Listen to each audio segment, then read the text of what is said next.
Dolyamenin torlarıma dürlü balıklar, altın balık, kümüş balık, yerli balıklar, adatmağı bekre takka çapak balıklar, Beşirdil, Yakup'tilla şapak balıklar. Başı kömez abbas adam, torca balıklar, levet bere şerbet bilen şorca balıklar. Sen levet bere şerbet bilen şorca balıklar. Balıkçı meni korkma yarına, suda kaydan tupanın, dengin geli tolkuları gel, toplandan ey her yanın.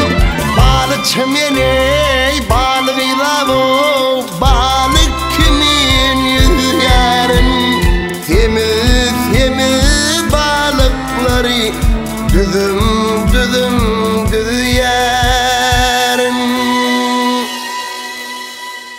Dolyamenin torlarıma dürlü balıklar, altın balık, kümüş balık, yerli balıklar, adatmağı bekre takka çapak balıklar, Beşirdil, Yakup'tilla şapak balıklar.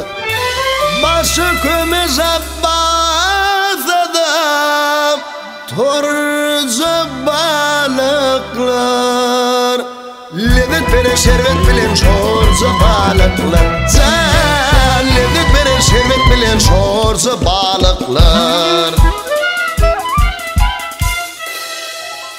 Bulut göçer ey, tufan uçar o, coşkunlu tolkun yayılyar. Roza hadar o, duruyudun eley, gümüşey şöhlet sayılyar.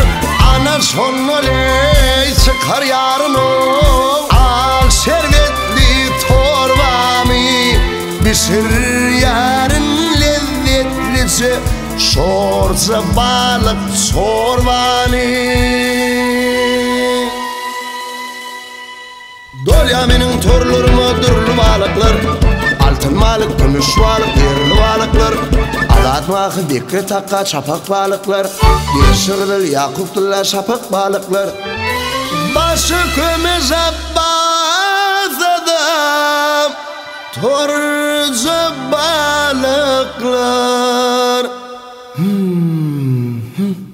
levet bere şerbet bilen şorca balıklar. Sen levet bere şerbet bilen şorca balıklar.